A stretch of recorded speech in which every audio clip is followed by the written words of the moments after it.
잠시 후 여러분은 제국주의의 성립 배경과 열강의 식민지 점령 과정에 대해 모두 알 수 있습니다. 자, 그럼 로빈의 기록을 시작합니다.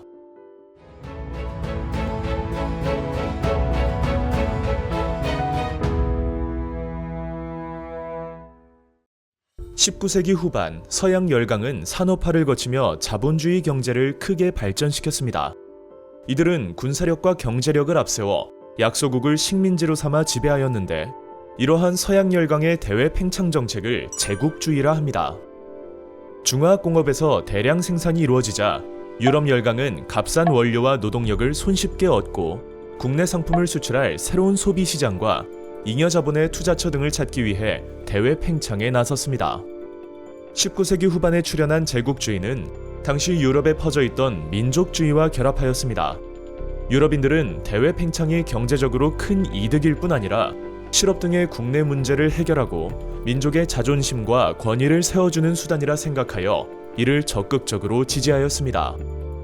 제국주의는 우수한 인종만이 생존하고 열등한 인종은 도태된다라는 다윈의 진화론을 사회에 적용한 사회 진화론과 식민지를 문명화한다는 명분을 내세우며 전개되었습니다. 이러한 명분은 백인종이 황인종, 흑인종보다 우월하다고 인식하는 인종주의로 이어졌으며, 이는 유럽 국가가 비유럽 국가를 지배하는 것을 정당화하는 데 이용되었습니다.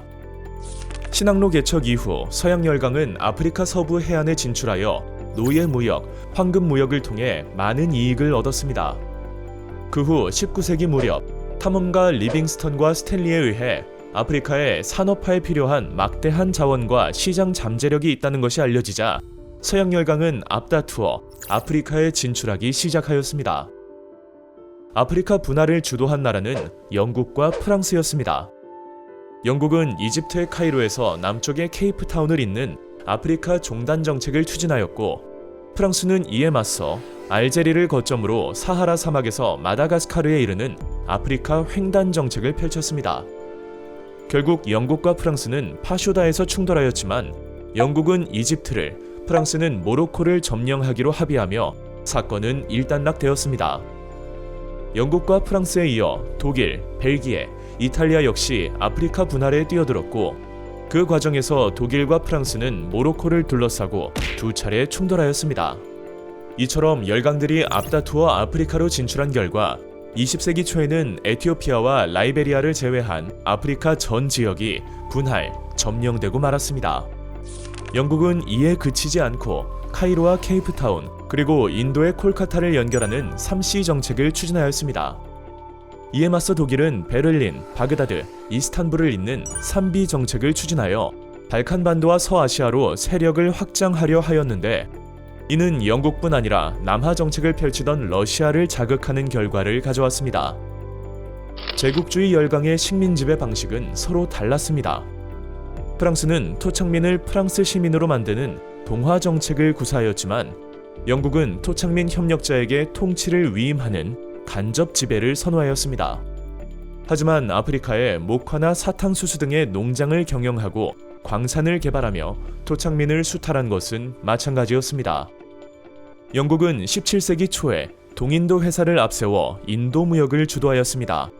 18세기 중엽에는 플라시 전투에서 프랑스에게 승리를 거두고 19세기 중엽에는 인도 대부분의 지역을 점령하였으며 싱가포르, 말레이 반도, 미얀마 등지로 세력을 넓혀 나갔습니다.